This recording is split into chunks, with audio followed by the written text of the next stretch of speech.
Assalamualaikum warahmatullahi wabarakatuh. Pernahkah kita merasa lelah, padahal pekerjaan tidak terlalu banyak? Pernahkah kita merasa kosong, padahal semua kebutuhan hidup terasa sudah tercukupi?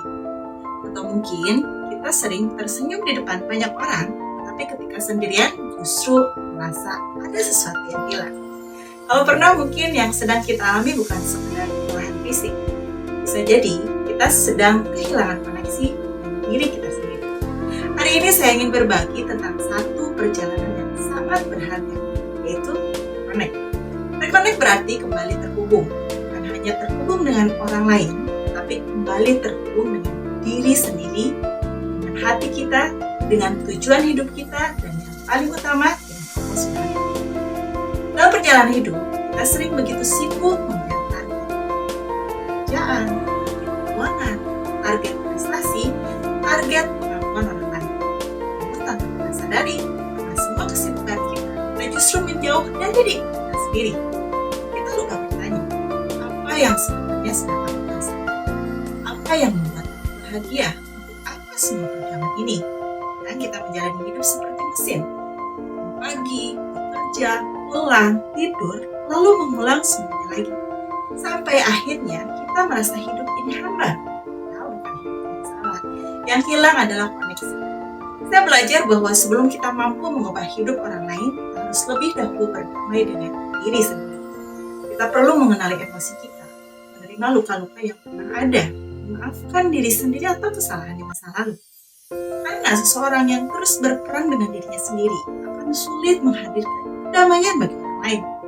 Sebagai seorang calon life coach, saya menyadari bahwa tugas kita bukan menjadi orang yang paling hebat, bukan pula menjadi orang yang memiliki semua jawaban, tetapi menjadi pribadi yang hadir sepenuhnya, mendengarkan tanpa menghakimi, menerima tanpa merendahkan, dan menemani seseorang menemukan jawaban di dalam dirinya sendiri. Semua itu dimulai ketika kita sudah selesai dengan hidup.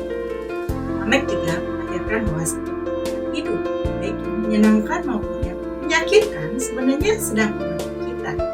Tidak ada pengalaman yang sia-sia. Air mata mengajarkan ketegaran, kegagalan mengajarkan kerendahan hati, setiap kehilangan mengajarkan arti syukur. Dan setiap ujian mengingatkan bahwa kita sudah menentukan tujuan. Karena sejatinya manusia tidak akan pernah benar-benar utuh jika hanya terhubung dengan Tuhan. Karena sejati lahir, hati Allah berfirman bahwa dengan hanya mengingatnya hati berubah. Maka reconnect yang paling penting adalah kembali memperbaiki hubungan kita dengan Allah. Jika hubungan kita dengan Allah baik, cara kita memandang masalah akan berubah. Cara kita memperlakukan orang lain akan berubah. Cara kita mencintai diri sendiri pun akan berubah. Ini saya belajar, hidup bukan tentang menjadi sempurna, terus bertumbuh, terus memperbaiki diri, terus belajar, terus kembali ketika bulan. Karena setiap hari ada kesempatan untuk menjadi pribadi yang lebih baik daripada kemarin. Terima kasih. Assalamualaikum warahmatullahi wabarakatuh.